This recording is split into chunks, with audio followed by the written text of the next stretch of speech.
everyone, and welcome to Yolka's Polka. I am Yolka, your night owl. I am so excited to share with you this butterfly spread. I actually got these butterfly stickers from Amazon for 12 bucks. There are 360 butterflies in total, 120 designs, and 3 pieces each, which means we can decorate to our heart's content.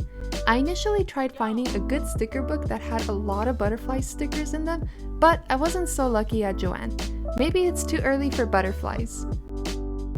Anyways, I wanted to try something a little different today and use the packaging that the butterflies came in. They were just too adorable not to reuse them.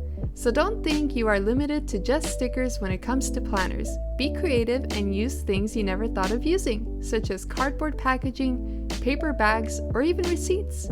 You might get a cool art journaly vibe in your planner. I typically would have cut paper from my paper pads, but I thought I'd give this a shot, and I'm so glad I did. It made the spread so colorful, so I kind of stuck with that. Hence why this spread has no specific color scheme. It's just colorful as can be. However, I did use those white and greenish washi tapes for some balance. I also left some white spaces in between my sticker boxes. That way it gives the eyes a little break from all the color.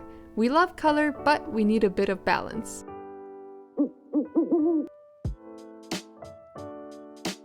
Moving on, I actually was lucky enough to have those butterfly washi tape pieces. They came in my CraftSmart floral sticker book, which I bought before COVID was a thing.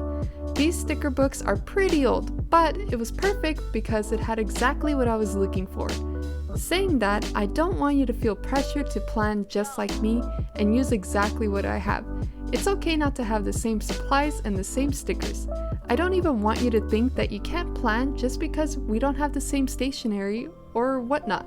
It's okay to be minimal and it's okay to be excessive. Just have fun. And here you can see I actually made a mistake. I wrote my to-dos on my meal plan box accidentally.